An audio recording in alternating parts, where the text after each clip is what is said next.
គឺជាវីដេអូសម្រាប់ក្នុងកម្មវិធីរដូវក្តៅនៅក្នុងប្រទេសជប៉ុននេះខ្ញុំបាននាំកូនទៅលេងនៅក្នុងកម្មវិធីប្រពៃណីរបស់ប្រទេសជប៉ុនគេមានលក់ដូរអីវ៉ាន់របស់ញ៉ាំភេសជ្ជៈហើយនឹងមានហ្គេមសម្រាប់ក្មេងៗលេងព្រមទាំងមានប្រគំតន្ត្រីនិងការរាំហើយក្នុងកម្មវិធីនេះដែរគេចាប់ផ្ដើមពេលល្ងាចពីម៉ោង 5 រហូតដល់ម៉ោង 8 យប់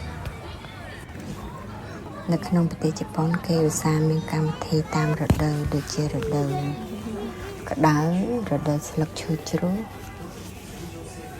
ហើយនឹងមានកម្មវិធីបុណ្យផ្សេងៗទៀតចំណែកឯកូនទើបតែមករស់នៅក្នុងប្រទេសជប៉ុនហ្នឹងបានឃើញកម្មវិធីច្រើនដូច្នេះកូនស្វាយចិត្ត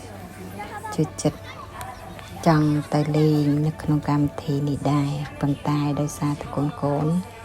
អត់សូវចេះរាំ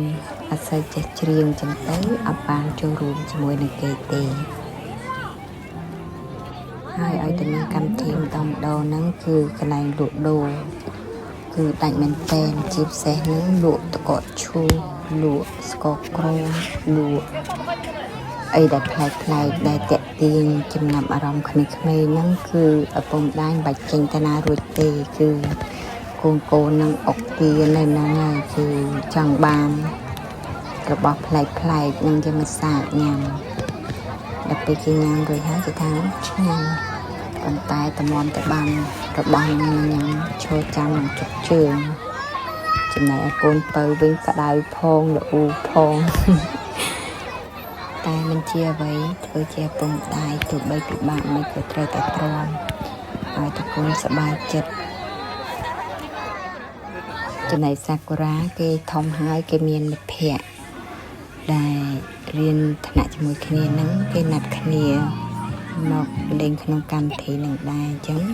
គេសុំអត់ចូលរួមជាមួយប៉ាម៉ាក់ទេគេសុំទៅជាមួយមិត្តភ័ក្តិចាំពេលយប់ចាំមកជួបគ្នាវិញ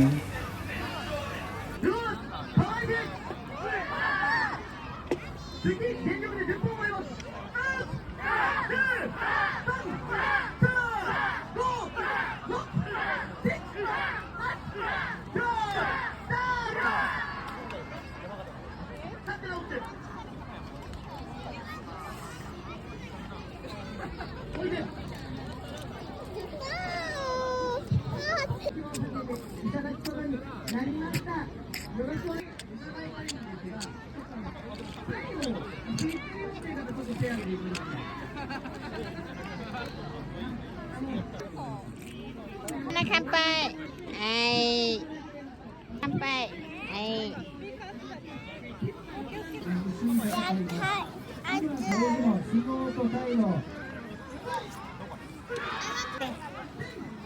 Sakura, thank you so much.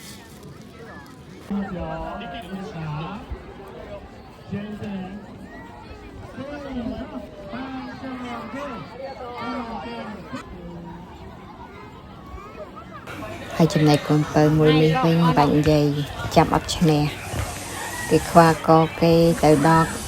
កន្លែងណាដែលមានអ៊ូអមានក្មេងៗហ្នឹងគឺរត់ទៅគ្មានខ្លាចអីមិនតិចកូនពៅមួយហ្នឹងម៉ាក់នេះភ័យផងអីផង Big Panda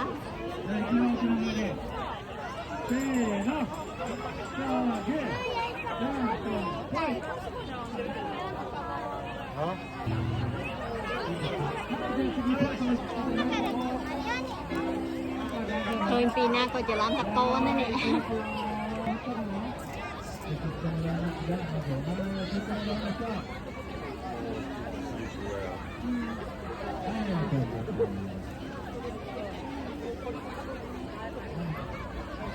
លើកទី1ដែលនៅលេងរហូតដល់ចប់កម្មវិធីឥឡូវដល់ពេលត្រឡប់មកផ្ទះវិញកូនពៅមានអារម្មណ៍ថាហត់ខ្លាំង